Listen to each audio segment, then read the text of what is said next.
All right, this is what we've been leading to. The Budget tab. This is something you'll find yourself using daily, weekly, and monthly. It's what we've been building towards, and it's essential for managing, operating, and measuring your progress. Let's go over it, block by block. We start with direct costs, which consolidate the direct cost data we've input. And then we have overhead, right?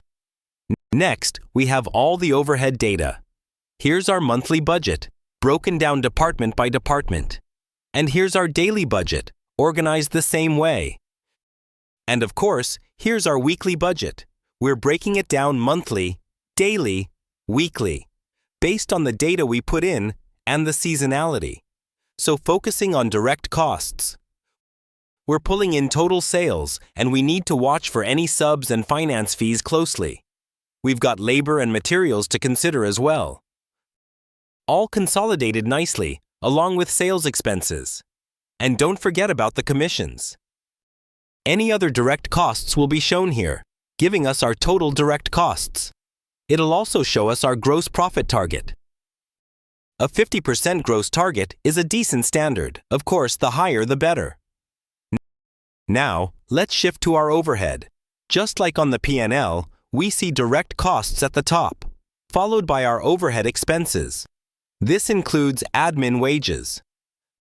That's 21% of our revenue. Marketing takes up 24% according to this sample data. It shouldn't really be that high, but you get the idea. Then we have vehicles and other expenses. The big 5 eaters of revenue are something to keep a close eye on. This part will show us our total overhead. We calculate our net profit by taking the total overhead and subtracting the gross profit. As you can see here, we're losing 10% based on our current inputs. We need to go back and control our overhead while increasing our sales. That's something I've mentioned in previous videos. We can always go back and make adjustments. Do we need to perform better? Should we raise our targets? Let's head over to call setup. Perhaps we decide to hire more techs because we need to boost our earnings. Of course, that comes with more cost, but as you can see, more techs on the road means more calls and consequently, more revenue. We may need to improve performance and set a conversion target of 60% for techs. That would give us more revenue. As we revisit the data, we're almost back in the green, which shows how we can make strategic tweaks. Don't just throw in arbitrary numbers. They need to be realistic.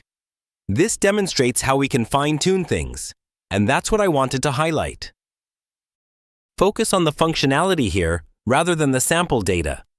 Down here, we see a monthly view, month by month, broken up by department based on seasonality. This section will show your revenue targets for the year so you can hit your numbers. Here's the total, along with service and install figures. And there are those percentages derived from seasonality, showing our month-by-month revenue targets.